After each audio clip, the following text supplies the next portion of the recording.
So, how did I originally get to Osaka, Japan? I figured the best way to bring you on the journey was just show you one of my favorite rides in and out of Osaka when I only have an hour or two on the bike.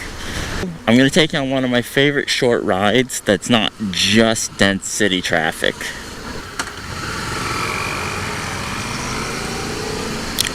So I'm originally from upstate New York, USA, not New York City. So like if you were to imagine where I'm from, imagine farms and apple orchards and some modest mountains. Modest compared to Japan at least. But I'm from an area in New York close to Syracuse, New York. If you know it, sorry, life gets better.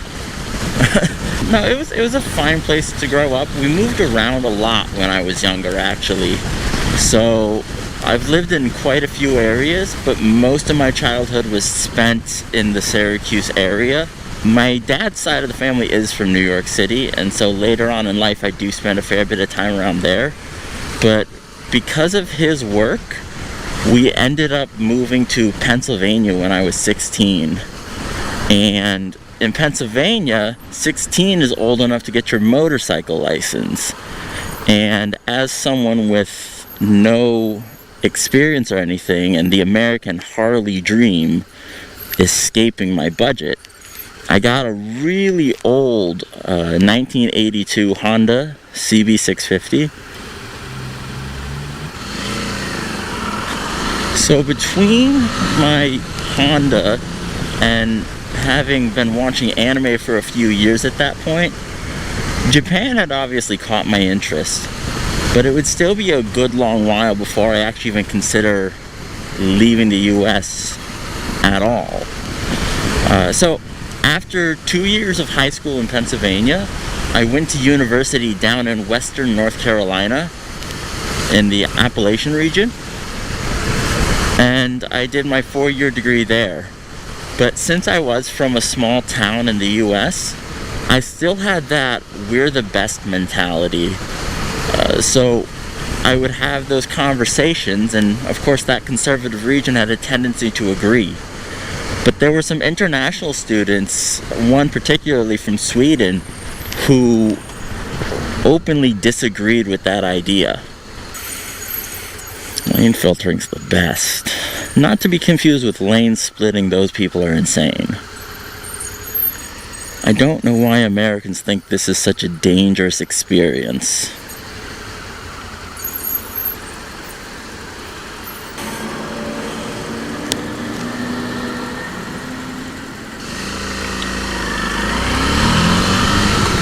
So the girl from Sweden, she kind of kept making the argument that a lot of the things that made my country the greatest, in my opinion, were actually very far behind her country and many other countries.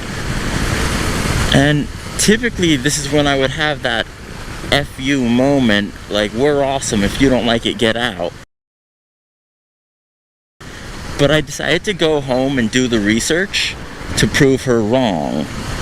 And it actually worked quite well in her favor, because I woke up to realize the US is very lagging.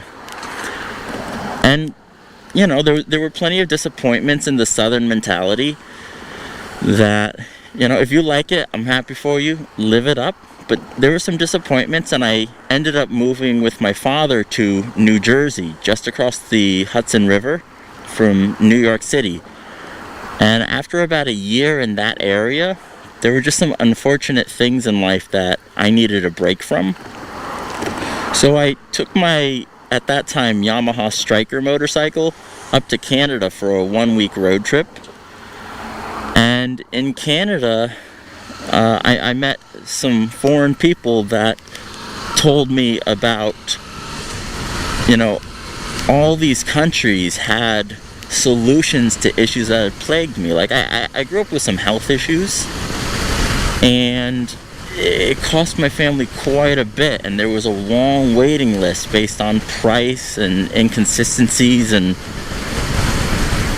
I met some Australians that explained to me the working holiday visa. I think I should say now I took the long way to Japan, because Japan was never the goal. But I went to Australia, and for about 7 months I traveled and worked a bit here and there, and meeting so many Europeans while I was in Australia. They explained to me how great their countries were, and so I decided to start traveling. I went to New Zealand first, and then I found myself crossing a few little spots here and there, getting up to Norway. Oh look, they finally paved this road. This is quite nice. Gosh, the sign is so low. It's definitely lower than the bridge.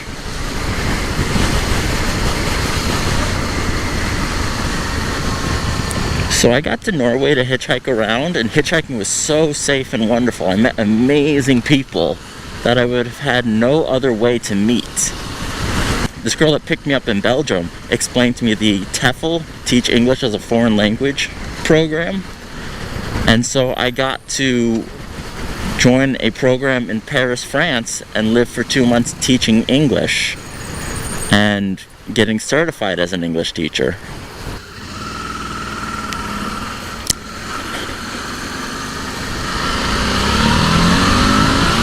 But after 2 months in France, in Paris specifically, I liked other parts better in France, but after 2 months in Paris, I decided it didn't quite tickle my fancy the way that I had hoped. So I decided it was time to leave France, but where to go? I did not want to go back to the US. So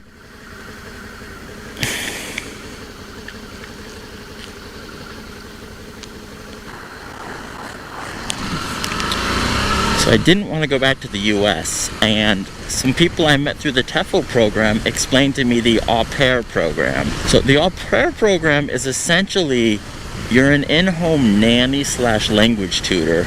You know, you don't think of a big bearded American as your typical in-home nanny. But I joined the program, and I got some families that messaged me and wanted to sponsor me. And I did not plan to move to Spain, but that was the best offer I got, and I figured it's about time I speak more than one language. I was frustrated that everybody could speak my language, and all I had to do was show up. That was a great way to learn my second language, Spanish. And I moved to the northwest of Spain for about 9 months. And after my 9 months, I was kind of tired of Spain too. But as I realize now in life, all these places just didn't fit my personality. So the original goal, now is the time to find my way into Sweden. But I had some friends that I was close with from the United Kingdom, Canada, and Sweden.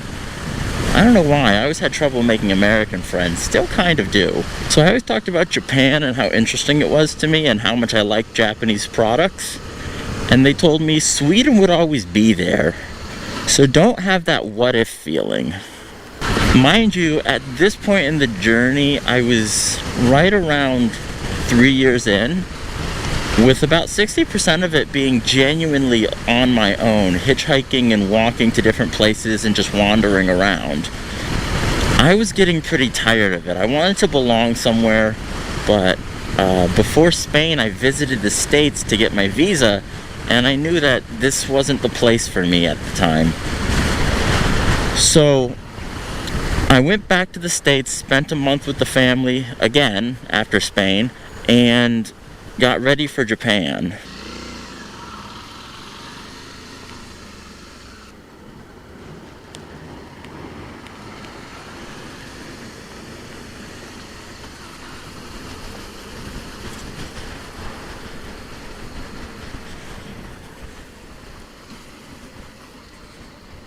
Getting ready to go to Japan, I thought because of my experience with Spanish and my research in how to learn languages, I could pick up the basic conversational Spanish in a year and then head to Sweden. That was the plan. But I went to Japan, and originally, so if you know Studio Ghibli, a lot of their movies are based in Nagano, So I decided, let's go to the set of Studio Ghibli movies, because everyone in a Ghibli movie is so friendly and welcoming and open-minded. And I got a bit of a surprise. Where am I?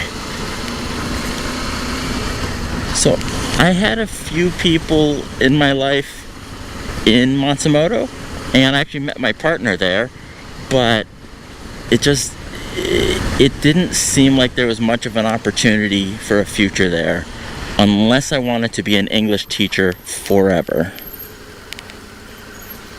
There's nothing wrong with teaching English.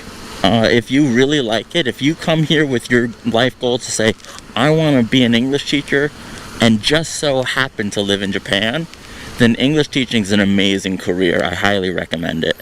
Now, if your base goal is whatever it takes to live and work in Japan, English teaching is an amazing answer. It's the best one. But if you're like roughly 98% of other expats who come here as English teachers but didn't dream of being an English teacher one day, you're going to hate it within a year. And that's one reason many people leave Japan.